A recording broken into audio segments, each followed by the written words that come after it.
ó ga ò lẹ́yìn bíi oṣù mẹ́ta láhàámọ́ Ta-Ni-Ọlọrun ti gba òmìnira pátápátá.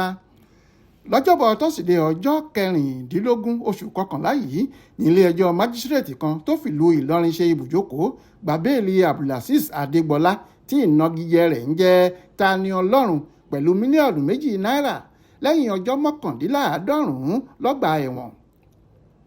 Ta-Ni-Ọlọrun ló ti ń jẹ́jọ́ láwọn ilé-ẹjọ́ 4 ọ̀tọ̀ọ̀tọ̀ Upper Area Court àti májísírèètì nílùú Ìlọrin lórí ẹ̀sùn ìbanilórúkọjẹ́ tí wọ́n fi kàn án lọ́nà 3 ọ̀tọ̀ọ̀tọ̀. Ẹ̀sùn jíjó Kùránì ni wọ́n fi kàn án níbi ẹjọ́ tó gbẹ̀yìn tí wọ́n tún pè é.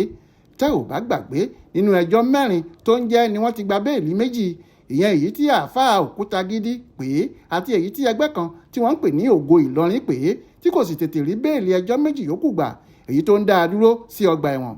Ṣùgbọ́n ní báyìí wọ́n ti gba béèlì ẹjọ́ 2 yòókù, èyí tí àáfàá Labib Làgbàjí àti ẹgbẹ́ Mọ̀dìrásátù Muhammad pè é.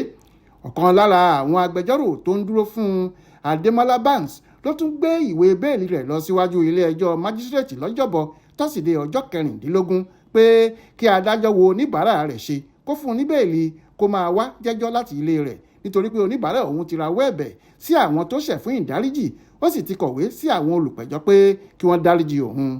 Agbẹjọ́rò tó ń ṣojú àáfàá Labib àti Mọ̀dìrásátù Muhammad Káyọ̀dé Ọlátẹ́jú kò tako ẹ̀bẹ̀ yìí, ṣùgbọ́n ó gba ilé ẹjọ́ níyànjú láti gbé àwọn ìlànà tí yóò mú olùjẹ́jọ́ máa wá yọjú sílé ẹjọ́ nígbà tí wọ́n bá ti pè é. Májísírèètì Muhammad Adams gbà sí àwọn méjèèjì lẹ́nu, ó fún olùjẹ́jọ́ náà ní béèlì mílíọ̀nù 2 náírà 2 million naira àti onídùúró 2 tí ọ̀kan nínú wọn gbọ́dọ̀ jẹ́ ìbátan rẹ̀. Gẹ́gẹ́ bí adájọ́ Muhammad Adams ṣe là á kalẹ̀, àwọn onídùúró yìí gbọ́dọ̀ ní dúkìá ní agbègbè ilé ẹjọ́ tàbí ìpínlẹ̀ Ọ̀yọ́ tí wọ́n sì gbọ́dọ̀ fi ìwé dúkìá náà ránṣẹ́ sí ilé ẹjọ́. Bákan náà ni olùjẹ́jọ́ gbọ́dọ̀ fi àmì ìdánimọ̀ àti ìwé ìrìnnà rẹ̀ sílẹ̀ sílé ẹjọ́. Lẹ́yìn èyí ló sún ìgbẹ́jọ́ sí ọjọ́ 9 oṣù kínní ọdún tó ń bọ̀. Ibrahim Alágúnmu ló ṣàkójọpọ̀ ìròyìn ọ̀hún fún Aláròyé online television.